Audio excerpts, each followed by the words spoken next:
So welcome everyone to Psalms for Life, in which we explore a different chapter of Psalms each week with inspiration and insights from Rabbi Nachman of Breslov, as well as our sages and tzaddikim. First, I would like to thank Esther Elagorovich for sponsoring this class, and it should be a merit and a source of bracha for her and her family. And this class is dedicated to Israel, Klal Yisrael, the people of Israel, and the soldiers. And of course, incredibly, the hostages have not been returned yet. They have not been rescued yet, and they have not been returned. And so this class is as a merit for them to be safely returned. And of course, everybody is doing as many mitzvot as they can and praying, of course. Okay, 1 minute. Somebody else I'm admitting. Okay, now this psalm, Psalm 40, is a segula for a statement of faith and appreciation of Hashem. When times are dark and times are difficult, we have an extra task to show our emunah, to experience our emunah, and to show our appreciation for Hashem. And if Hashem is giving us such an incredible challenge, it means that we're able to rise to it. And so right now, as every Jew, or every Jewish heart is with everybody whose lives are, not safe as they should be right now, we want to strengthen our emunah and show our appreciation of Hashem. Okay, so this psalm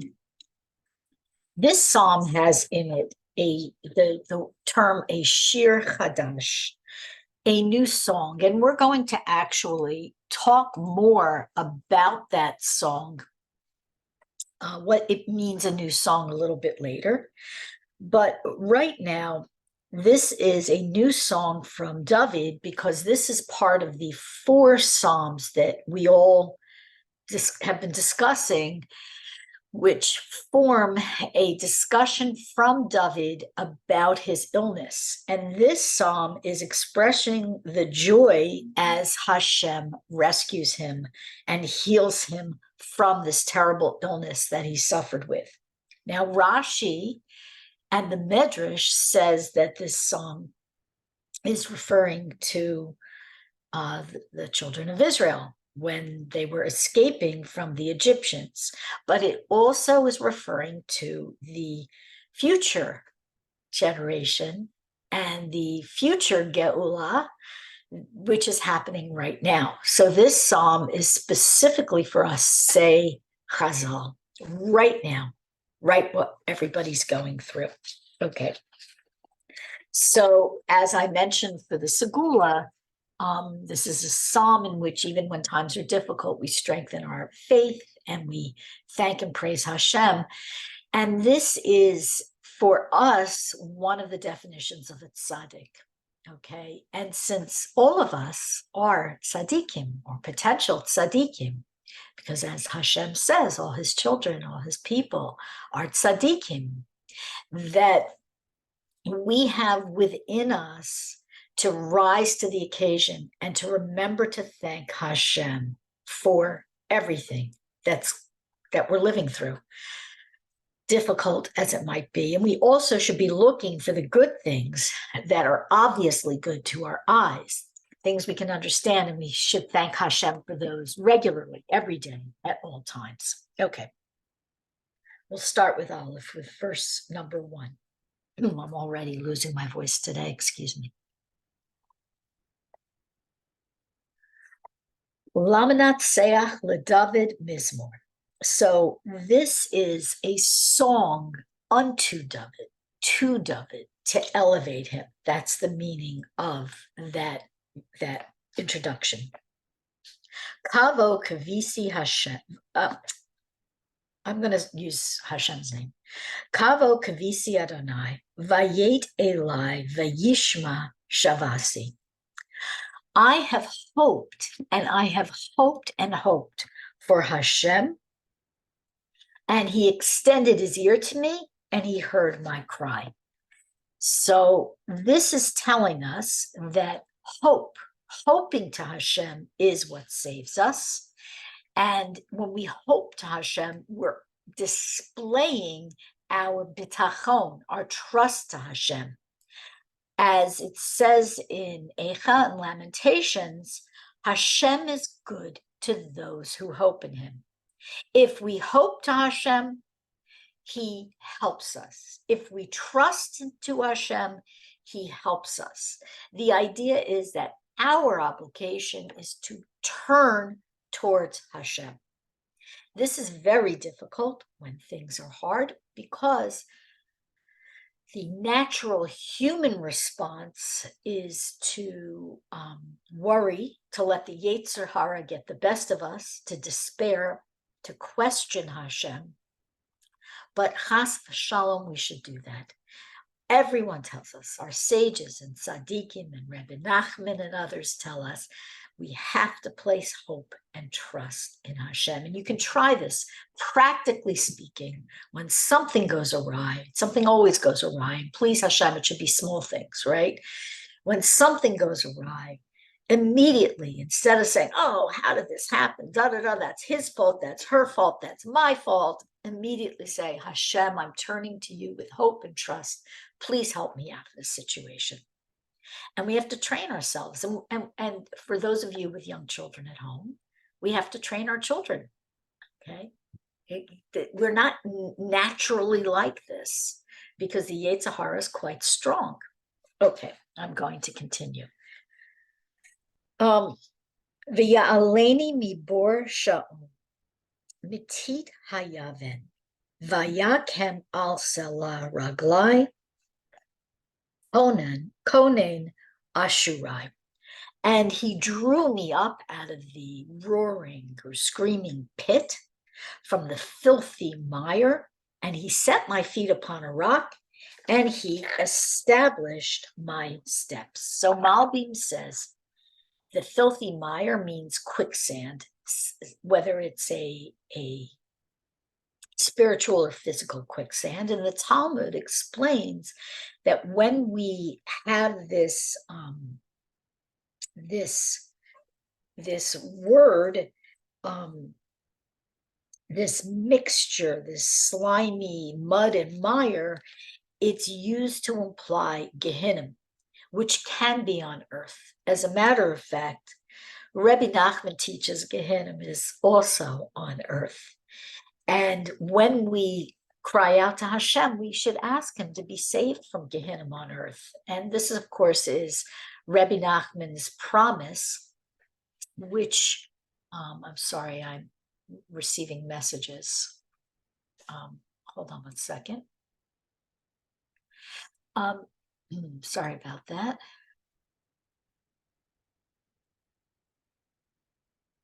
Okay. So this idea is that Gehinnom is also on earth. And Rebbe Nachman explains that when we come to him, to his gravesite, and we give a coin to tzedakah, and we say Tikkun HaKlali, he is going to do his best to pull us out of Gehinnom by our payos. Women have payos too, they're just tiny. And this idea is one that isn't just relegated to the next world. What is Gehinnom on earth? Gehinnom on earth is when we fall into the spiral of negativity and we beat ourselves up and we have doubts and we have confusion and we keep doing the things we're not supposed to be doing over and over again because we feel stuck. That's the quicksand that Malbim is talking about. Reb Nosson says that the way to get out of this, aside from what Rebbe Nachman's advice is to daven again and again and again with hope. We come back to that hope that we spoke about at the beginning. Crying to Hashem, pleading to Hashem. You know, we don't necessarily exhaust ourselves doing this. Sometimes we do, sometimes we don't. And Reb Nosson tells us that if he sees a lack, if somebody comes to him with a lack, the first thing he will say on the advice of the Rebbe is that they need to daven more. We think we've davened enough, and we haven't necessarily davened enough. And this is what yanks us out of that quicksand as well. Okay, so what is this salah? Here the word refers to rock. Yalkut Shimoni says the Selah, the rock, is referring to the Beit HaMikdash, because David in this psalm and in this verse is expressing that he was yanked out of that quicksand and he was placed on a rock by Hashem. And we know that David didn't build the Beit HaMikdash, but he was referring here to the preparations for its construction. And the Selah also, this rock also is the Even Shatia, okay, the Even Shasia, which is the foundation stone, which is from which the earth, the world was created. And that stone, it is said, is in the middle of the Yishmaelim dome up there. And that stone is the navel of the earth, so to speak. And that also is where the Holy of Holies rested. So David is saying spiritually also he was placed there, not just this physical idea of building the Beit HaMikdash, but that he himself was part of the Holy of Holies. And that was because of his love of Hashem, his incredible teshuvah. He spent so long doing teshuvah, and this is what purified him. And this is what really purifies us all. Teshuvah itself purifies us. Okay, I'm going to continue. We're going to get to now the shir chadash, which is it's very interesting. Hold on 1 second.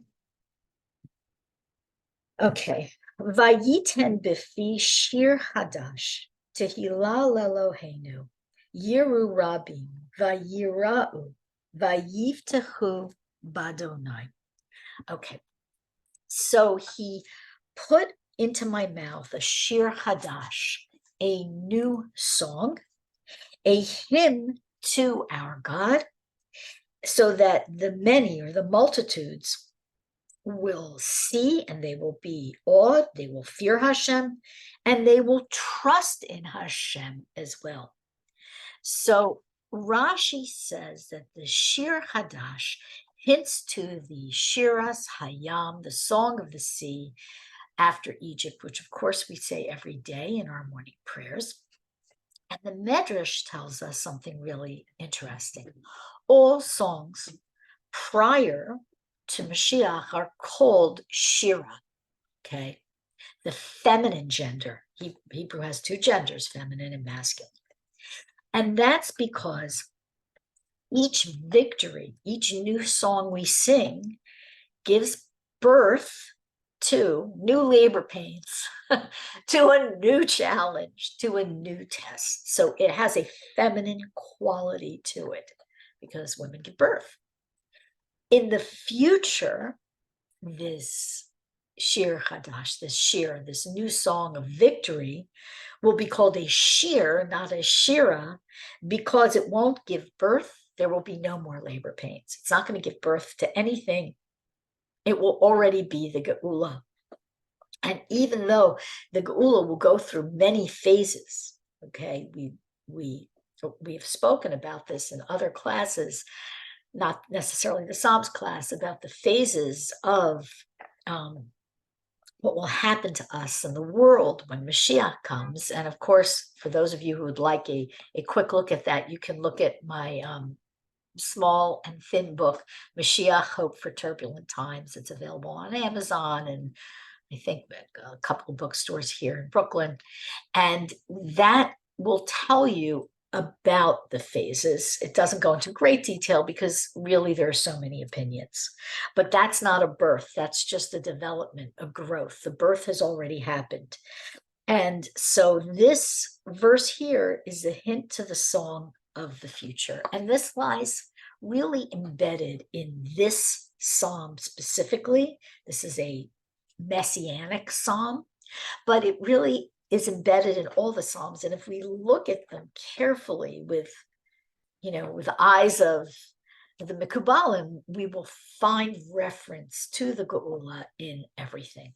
Okay. We are going to continue with, let's see, what time is it? We do have some time. Okay, with 5. Ashrei hagever asher sam Adonai mivtacho v'lo fana el rehavim v'sate chazav. Okay. A praiseworthy is the man who makes Hashem his trust, who makes Hashem the one he relies on. And he doesn't turn to the arrogant, and he doesn't turn after those who chase after lies. Okay, so what is this gever? We know it's one of the names of a man. Okay, there are a few names for man in Hebrew. A gever is related to the word gibor, so it implies a great man. Gibor is great, a powerful man. And here, David is telling us that if he trusts in Hashem, then he's praiseworthy. Now, a great man can mean a powerful man, a rich human being, a powerful human being, whatever. Okay.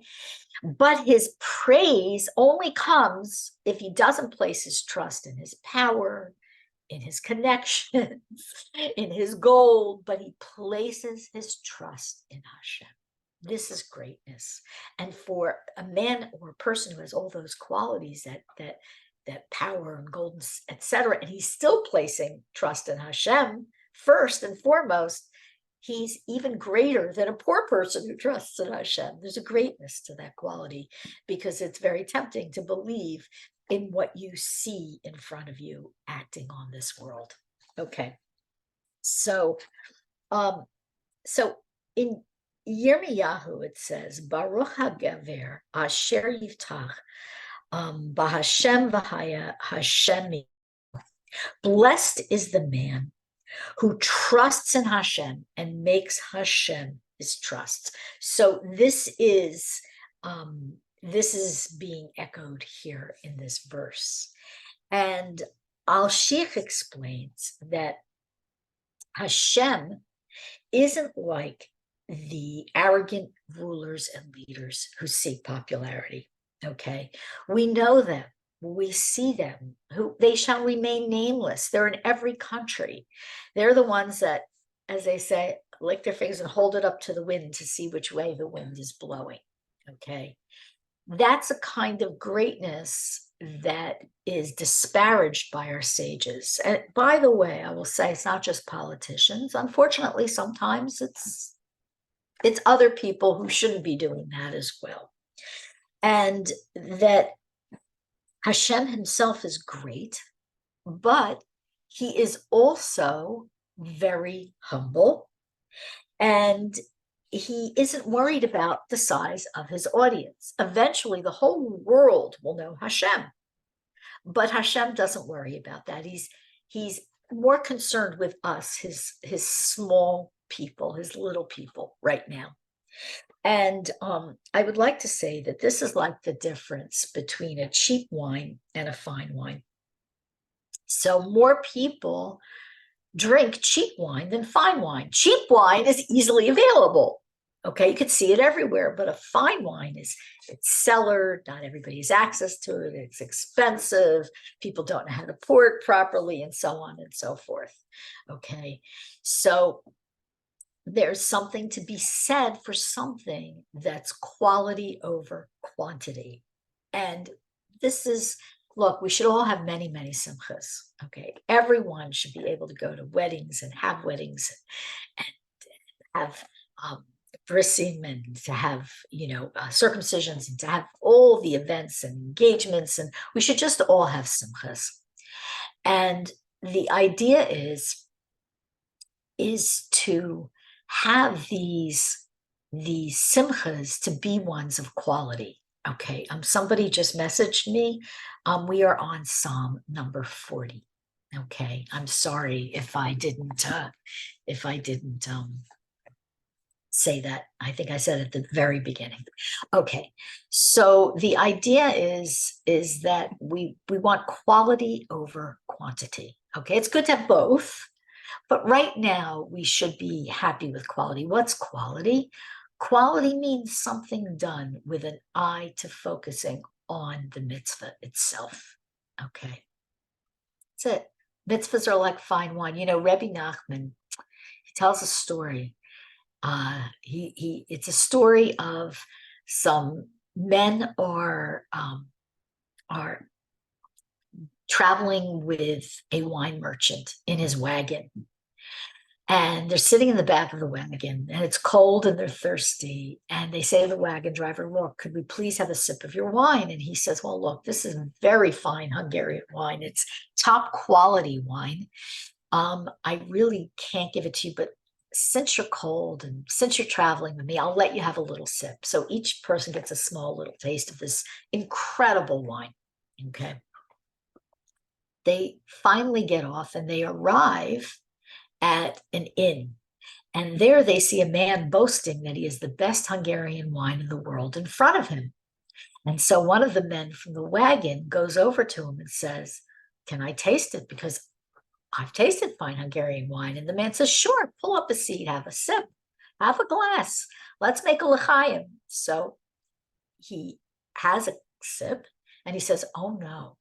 He says, this isn't fine Hungarian wine. You've been robbed, my friend.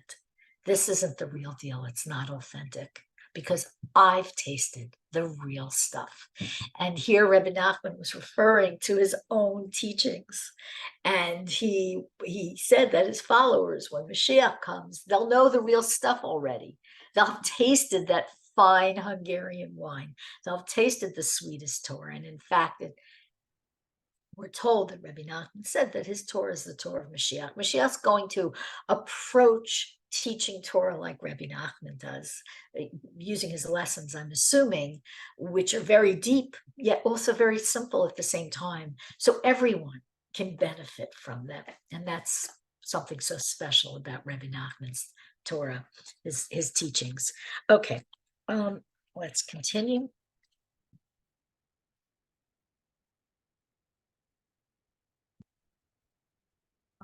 We are going to go, okay, let's go to skip and go to, let me see, sorry. Let's go to Zion to 7. Zevach umincha lo chafatzta, aznaim karisa li, ola v'chata'a lo sha'alta. Okay. Neither a sacrifice or feast offering did you desire, but receptive ears you opened for me. A burnt offering or a sin offering you didn't request. So what's going on here is that David is saying you didn't require all these offerings from me, but what you did was you opened for me your ears. However, Sparta says that David is actually thanking Hashem for opening his ears. Okay, so it's a question, whose ears? You can read it both ways. So the Zohar Kodesh, this is what I was really looking forward to sharing with you. It says that one of the things, there's a few in here. The shir chadash was also really delicious. The Zohar says David achieved the highest level of tshuva when he heard Shimi ben Gera cursing him, and he accepted his insults with humility.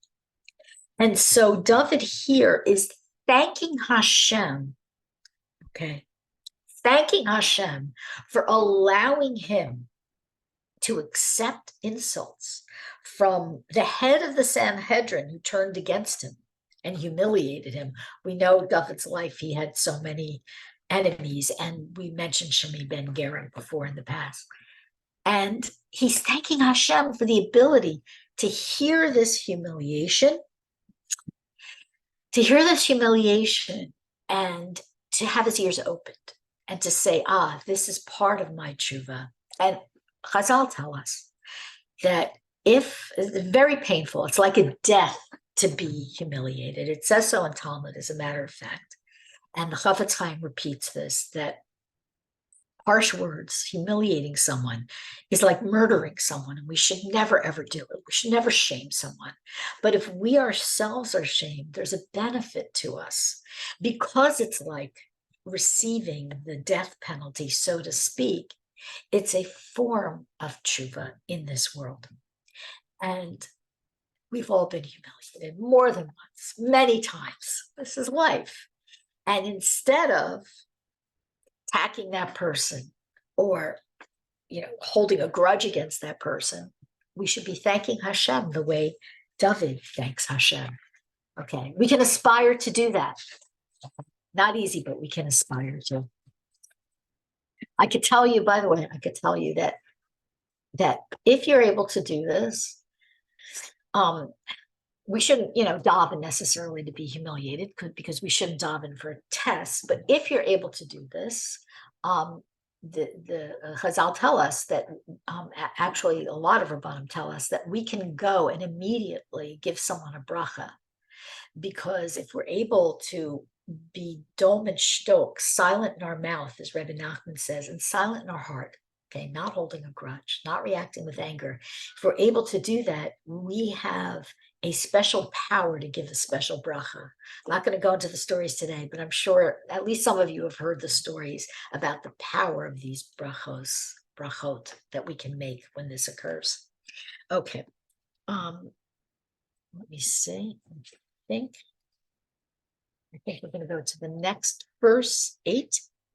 Okay. Az amarti hine vasi, bimgila sefer kasuv alai. Okay. Then I said, here I have come with a scroll of the book written for me. Okay. So this verse can be interpreted in a few ways. Reb Nosson explains that Hashem gives the Jewish people hints, and then they say, I've come, we can do this. Okay, there's a scroll written for me and I'm capable of it. Malbim says the scroll of the book is the heart of a Jew. Okay, the scroll of the book is the heart of the Jew. Okay, the Torah is our heart. Okay, Tanakh is our heart. Talmud is our heart. All of Torah, Kabbalah is our heart. And that should be the thoughts and feelings that lead us in our lives. And this is something we're all working on. We're working to get to that point.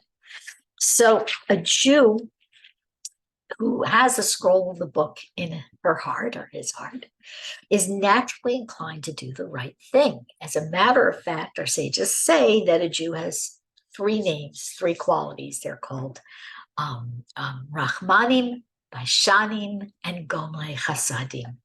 They are merciful, okay, or we are merciful. We are bashful and humble, okay. We're not pushy, and we do good deeds. As a matter of fact, if someone is missing any one of those qualities, we should scratch the surface because they're probably there. But we're told that if a Jew is really missing, genuinely missing one of those qualities, we can question whether or not he's really Jewish. But of course, we see what's going on today. Look at all the Jews rallying around each other. Jews who are fighting with each other previously, supporting each other, loving each other, doing for each other. Doing for each other with modesty. A lot of people are doing it very quietly, doing for each other with mercy and love for their fellow Jews. So we see that this is just who we are. The scroll of the book, as it says, and is in all our hearts. It is. We just have to look for it. Okay. Reb Nosson also says that the scroll of the book written for me is that because of David's merit, he had a special zechut. Books were written to increase his desire to fulfill Hashem's will. Okay. In other words, books were written to inspire him. Okay, so interesting. And Reb Nosson explains that if a person truly wants to come close to Hashem, Hashem is going to have mercy on him, and he's going to send him the right books to inspire him. Today, why do we have so many books? We have so many books in so many languages, Torah books. We have simple books. We have actual Sfarim translated into many languages, actual Torah books, texts translated in language. We have new books that show us how to relate to texts. We have texts explaining the Jewish laws so we can understand them, texts inspiring us and motivating us spiritually, and so on. Rebbe Nachman says that if a book is authentic, okay, the Torah isn't like some made up stuff, but the real stuff. If it's authentic at any level, it's honest and true, no one should ever look down on it, because some Jew is going to open that book and be inspired and return to Hashem. Okay. Stacy has a comment in the chat, different messages for each person. Yes, exactly. You may read a book. Okay. I like to read biographies. I do. I love to read. I find them so inspiring. Okay. You might like to read something else. You might also like biographies. One biography is going to change your life, and I'm going to read it. It's not going to inspire me, maybe a little bit. So the idea is there's something out there for everyone. And if you're buying books online, it's not as easy to browse as going to a good Judaica / bookstore. I highly recommend doing that in person. You will always see something you won't see online. And of course, word of mouth. By the way, if anybody's interested, I keep a list of biographies. I keep adding to it. Okay, I don't have all of them, but I have several biographies. If anybody's interested, I'm happy to send you the list if you're the kind of person who enjoys reading biographies of our wonderful Jewish people, from tzaddikim to ordinary people who aren't tzaddikim. So I do have a list of those if you're interested. I'll be happy to send it to you. Okay. We're going to, what time is it? Okay, we're going to skip a little bit.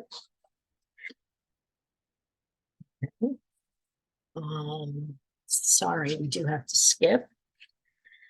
Okay. I do want to say one thing, even though I'm skipping some verses, we have to also remember that David didn't also read books that inspired him. He taught Torah to everyone. He was never quiet about it. He was always teaching Torah.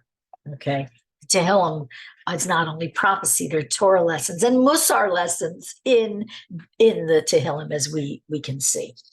Okay, let me see. Okay. I think we're actually going to finish this psalm now. We're going to skip because I wanted some time for Tehillim today, and I'm really, really losing my voice. And usually this class is half an hour to 40 minutes, but I think we're going to stop, and I'm going to do one more verse. Okay, we are going to do the last verse. Va'ani ani ve'evyon Adonai yachashav li ezrasi umifalti ata Elohai al ta'achar. Okay, as for me, I am poor and needy. My Lord, think of me. Think of me. You are my help and my rescuer. My God, do not delay. So what is this? David is saying, he's saying, Va'ani ani ve'evyon. As for me, I am poor and needy. I am poor and destitute. Could be another translation here. So what's going on with this? So poor and needy, from David's perspective, is David viewed himself as someone who is devoid of Torah and mitzvahs. How could this be? He gave us so much. He did so much tshuva. He gave us so much Torah. We know he was preoccupied with mitzvot. How could this be?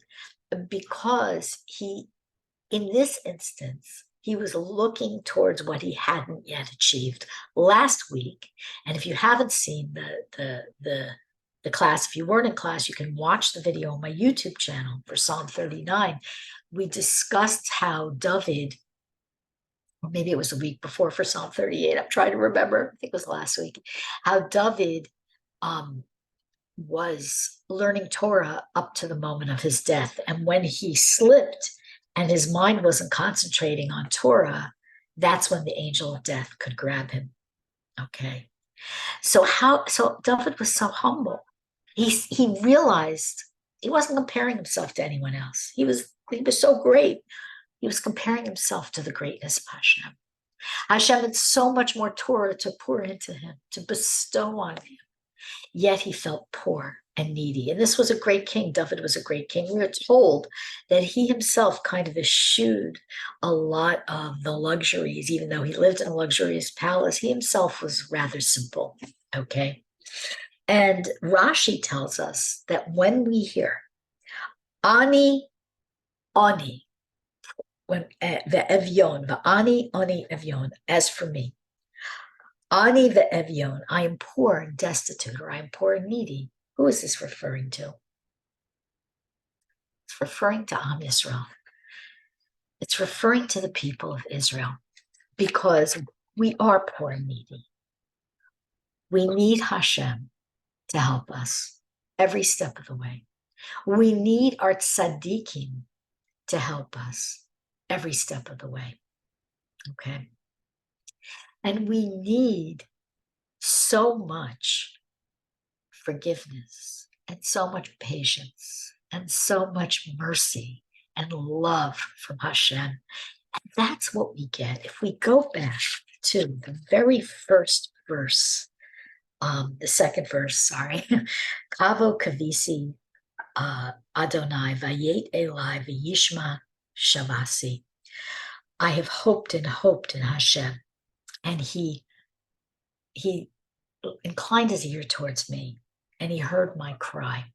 Okay. So we combine those two threads. We hope to Hashem. He knows we're poor and needy. We tell him we're poor and needy, but what are we doing? We're placing our hope and trust in him. And so this psalm comes full circle. And because we couldn't get to all the verses today, I would like to tell everybody that when we read it now, and we're going to go into the Tehillim reading, and we're going to learn the segulot for all the psalms we're going to say today. What I would like to ask you to do is to take your time on the verses we didn't cover and take a moment to read them, and you will see they will fit in place. The pshat, the very simple pshat, the very simplest meaning, okay? You don't even need a Rashi pshat here. Just a simple pshat is enough to show you how the parts of this psalm come together. Okay, we are going to, let me turn off the recording. 1 second.